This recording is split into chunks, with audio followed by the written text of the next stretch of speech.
of loads. In this video, you will learn to apply dead and live loads on the building model that you have made. These are the loads acting on the building. There is a dead load of 3 kN per meter square and live load of 6 kN per meter square acting on the shells. The loads on the roof is usually less, so accordingly the values are 1 and 3 for dead and live load respectively. Since you have used the auto draw cladding option, the cladding walls have no properties and hence no self weight. So you have to apply some load yourself, which is mentioned as 0.2 kN per meter. Open the file if you have saved it before. The dead load and the live load act on the slab, so you will need to apply the loads on the slabs by selecting them.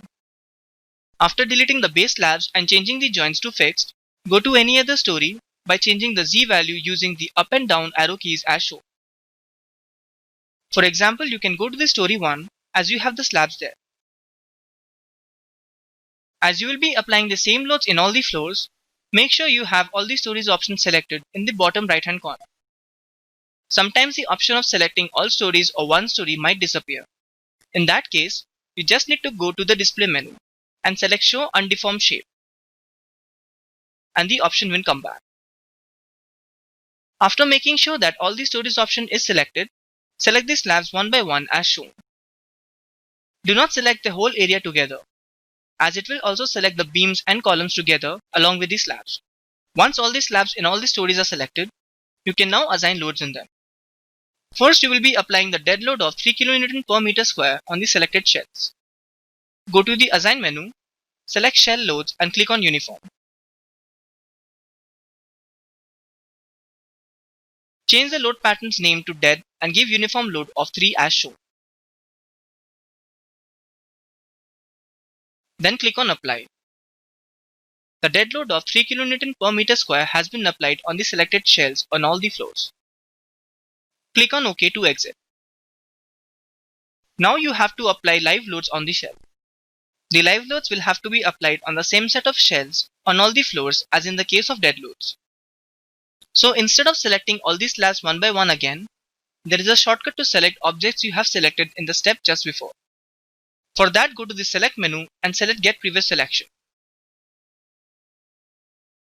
All the slabs selected in the previous step of assigning the dead loads are now selected again. Go to Assign menu, select Shell Loads and click on Uniform. Now select the load pattern name as Live and change the uniform load value to 6. Click on Apply to apply the live loads on the selected shells. Then click on OK. Now you have to change the load values on the roof, whose slabs can be seen in the story 6. Change all the stories option to one story. Then select Plan View tab on arrows.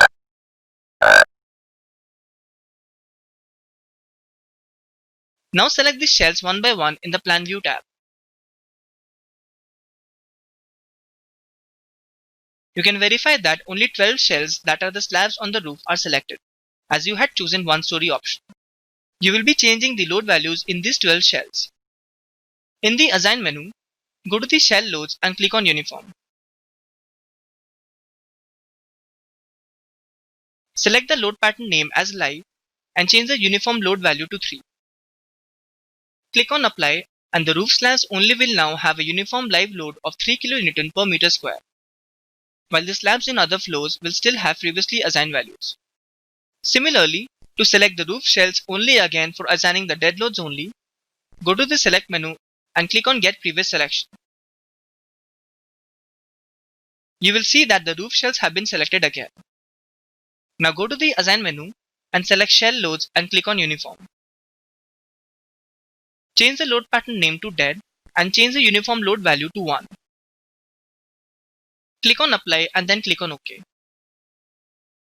The application of loads on these slabs have been completed.